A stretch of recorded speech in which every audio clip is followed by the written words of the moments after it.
Today I'm putting together a really quick salad niçoise. The salad is from France, and what makes it different is that instead of having everything thrown together, each item has its own section of the plate. This is a great way to get rid of leftover vegetables you have, and it's great for a quick, cool summer supper. So I already have my plate lined with butter lettuce. To mine I'm adding quartered tomatoes, thin sliced bell pepper from one that I had left over, some super thin sliced red onion, thinly sliced stalk of celery, quarter hard-boiled egg, which is traditional of most niçoises. But with this you can use green onion, radishes, absolutely anything you have laying around that you want to put in here. Sliced mushrooms that I have to get rid of, and then some olives, some little baby mini corn, and last but not least, some artichoke hearts. That'll be my edge of this. Generally, the centerpiece of a niçoise is anchovies, but I don't do those. So I'm using a can of tuna. And then the final part of this is our dressing. While I don't do anchovies, I do anchovy paste because it doesn't have that strong flavor. So I'm using a couple teaspoons of this, a couple teaspoons of Dijon.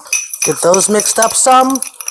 3 tablespoons of white wine vinegar. You can use red wine, rice wine, whatever kind you like. This salad has been reimagined so many times in the past 100+ years that it truly is what you want it to be. Get that all mixed up. 5 tablespoons of oil. Making this for 2 people. So for those making this for 1, it would be 1 teaspoon of Dijon, 1.5 tablespoons of vinegar, and 2.5 tablespoons of olive oil. The secret with the dressing is to make sure that each item has just enough dressing for it. You don't want to overdress anything. This is not a sloppy salad, so for things like tomatoes and artichoke hearts that have some of their own fluids to them, very lightly dressed. Where the mushrooms and the eggs that are dry will get a little bit more. It's all about how you dress this. And there we have it, a niçoise for 2. So grab whatever veggies you have laying around that need to go and make yourself a niçoise. If you're looking for more salad recipes, check out this playlist. This recipe will be down in the description along with a link to my solo cook survival guide. And if you want to keep the kitchen cabinet, there's a link for that too. See you next time.